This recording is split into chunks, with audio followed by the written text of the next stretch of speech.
ब्रह्मचर्य और वानप्रस्थ आश्रमों के नियम। नारद जी कहते हैं, धर्मराज, गुरुकुल में निवास करने वाला ब्रह्मचारी अपनी इंद्रियों को वश में रखकर दास के समान अपने को छोटा माने, गुरुदेव के चरणों में सुदृढ़ अनुराग रखे और उनके हित के कार्य करता रहे। सायंकाल और प्रातःकाल गुरु, अग्नि, सूर्य और श्रेष्ठ देवताओं की उपासना करे और मौन होकर एकाग्रता से गायत्री का जप करता हुआ दोनों समय की संध्या करे। गुरु जी जब बुलावे तभी पूर्णतः अनुशासन में रहकर उनसे वेदों का स्वाध्याय करें। पाठ के प्रारंभ और अंत में उनके चरणों में सिर टेक कर प्रणाम करें। शास्त्र की आज्ञा के अनुसार मेखला, मृगचर्म, वस्त्र, जटा, दंड, कमंडलू, यज्ञोपवीत तथा हाथ में कुश धारण करें। सायंकाल और प्रातःकाल भिक्षा मांग कर लावे और उसे गुरु जी को समर्पित कर दे। वे आज्ञा दे तब भोजन करे और यदि कभी आज्ञा ना दे तो उपवास कर ले। अपने शील की रक्षा करे, थोड़ा खाए, अपने कर्मों को निपुणता के स्थान साथ करे, श्रद्धा रखे और इंद्रियों को अपने वश में रखे। स्त्री और स्त्रियों के वश में रहने वालों के साथ जितनी आवश्यकता हो उतना ही व्यवहार करे। जो गृहस्थ नहीं है और जो ब्रह्मचर्य का व्रत लिए हुए है उसे स्त्रियों की चर्चा से ही अलग रहना चाहिए। इंद्रियां बड़ी बलवान है, ये प्रयत्न पूर्वक साधन करने वालों के मन को भी क्षुब्ध करके खींच लेती है। युवक ब्रह्मचारी युवती गुरु पत्नियों से बाल सुलझवाना, शरीर मलवाना, स्नान करवाना, उपटन लगवाना इत्यादि कार्य न करावे। स्त्रियां आग के समान हैं और पुरुष घी के घड़े के समान। एकांत में तो अपनी कन्या के साथ भी ना रहना चाहिए। जब एकांत में ना हो तब भी आवश्यकता के अनुसार ही उसके पास रहना चाहिए। जब तक यह जीव आत्म साक्षात्कार के द्वारा इन देह और इंद्रियों को प्रतीति मात्र निश्चय करके स्वतंत्र नहीं हो जाता तब तक मैं पुरुष हूं और यह स्त्री है।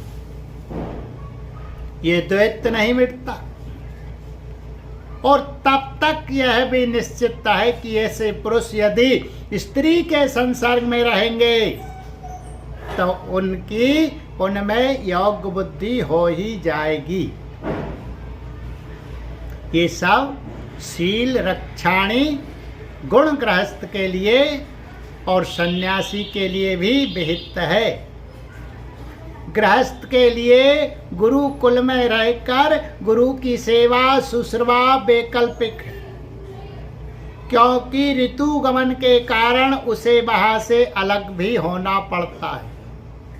जो ब्रह्मचर्य का व्रत धारण करे उन्हें चाहिए कि वे सुरमा या तेल ना लगावे, उपटन ना मले, स्त्रियों के चित्र ना बनावे, मांस और मध्य से कोई संबंध ना रखे, फूलों के हार, इत्र, फुलेल, चंदन और आभूषणों का त्याग कर दे।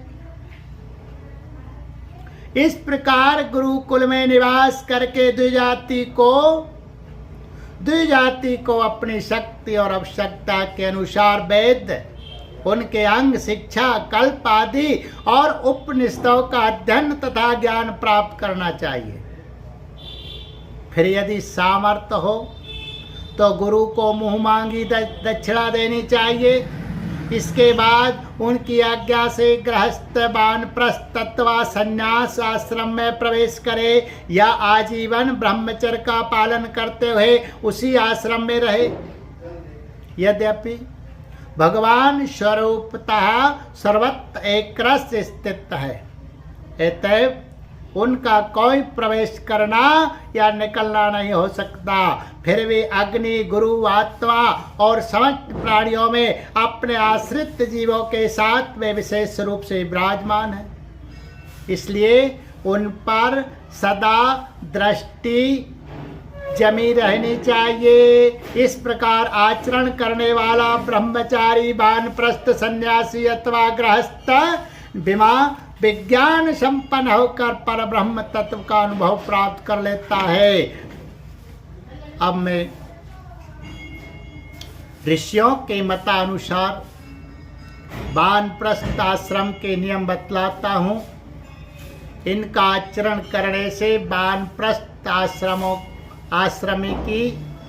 आश्रमी को अनायास ही ऋषियों के लोक महरलोक की प्राप्ति हो जाती।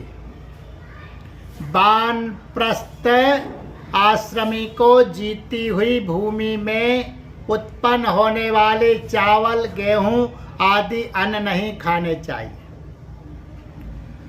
बिना जोते पैदा हुआ अन्न भी यदि असमय में पका हो तो उसे भी ना खाना चाहिए। आग में पकाया हुआ या कच्चा अन्न भी ना खाए। केवल सूर्य के ताप से पके हुए कंदमूल, फल आदि का ही सेवन करें। जंगलों में अपने आप पैदा हुए धान्यों से नित्य नैमित्तिक चरु और पुरोडास का हवन करें। जब नए नए अन्न, फल, फूल आदि मिलने लगे तब पहले के इकट्ठे किए हुए अन्न का परित्याग कर दे। अग्निहोत्र के अग्नि की रक्षा के लिए ही घर, पर्णकुटी अथवा पहाड़ की गुफा का आश्रय ले। स्वयं शीत, वायु, अग्नि, वर्षा और घाम का सहन करे। सिर पर जटा धारण करे और केश, रोम, नख एवं दाढ़ी, मूछ न कटवाए तथा मैल को भी शरीर से अलग ना करे। कमंडलु, मृग चर्म, दंड, बलकल वस्त्र और अग्निहोत्र की सामग्रियों को अपने पास रखे। विचारवान पुरुष को चाहिए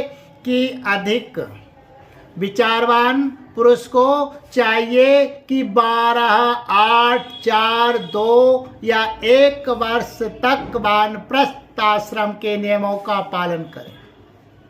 ध्यान रहे कि कहीं अधिक तपस्या का क्लेश सहन करने से बुद्धि बिगड़ ना जाए। वानप्रस्थी पुरुष जब रोग अथवा बुढ़ापे के कारण अपने कर्म पूरे न कर सके और वेदांत विचार करने की सामर्थ्य न रहे तब उसे अनशन आदि व्रत करने चाहिए। अनशन के पूर्व ही वह अपने आहावनीय आदि अग्नियों को ही अपनी आत्मा में लीन कर ले।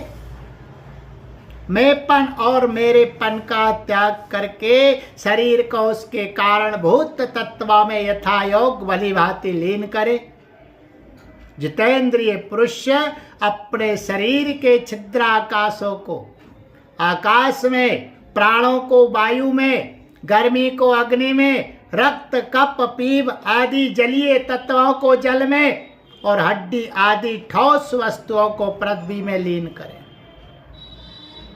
इसी प्रकार वाणी और उसके कर्म, भाषण को उसके अधिष्ठात्र देवता अग्नि में हाथ और उसके द्वारा होने वाले कला कौशल को इंद्र में चरण और उसकी गति को काल स्वरूप विष्णु में, रति और उपस्थ को प्रजापति में एवं पायु और मलोत्सर्ग को उनके आश्रय के अनुसार मत्तु में लीन कर दे।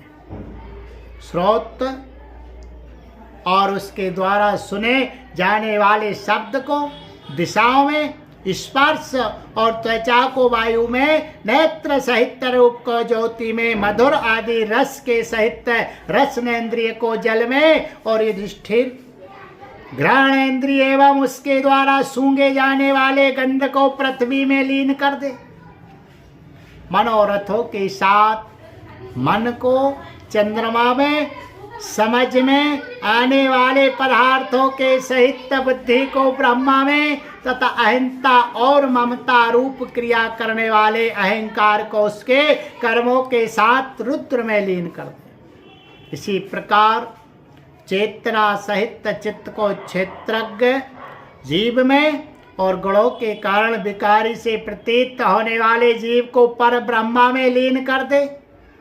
साथ ही पृथ्वी का जल में, जल का अग्नि में, अग्नि का वायु में, वायु का आकाश में, आकाश का अहंकार में, अहंकार का महतत्व में, महतत्व का अव्यक्त में और अव्यक्त का विनाशी परमात्मा में लय कर दे। इस प्रकार अविनाशी परमात्मा के रूप में अवशिष्ट जो चिदुस्तु है वह आत्मा है, वह मैं हूँ, यह जानकर अद्वितीय भाव में स्थित हो जाए। जैसे अपने आश्रय काष्ठादि के भस्म हो जाने पर अग्नि शांत होकर अपने स्वरूप में स्थित हो जाता है, वैसे ही वह भी उपरत हो जाए।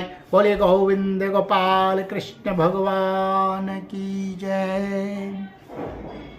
पुराण पुरुष पुरुषोत्तम भगवान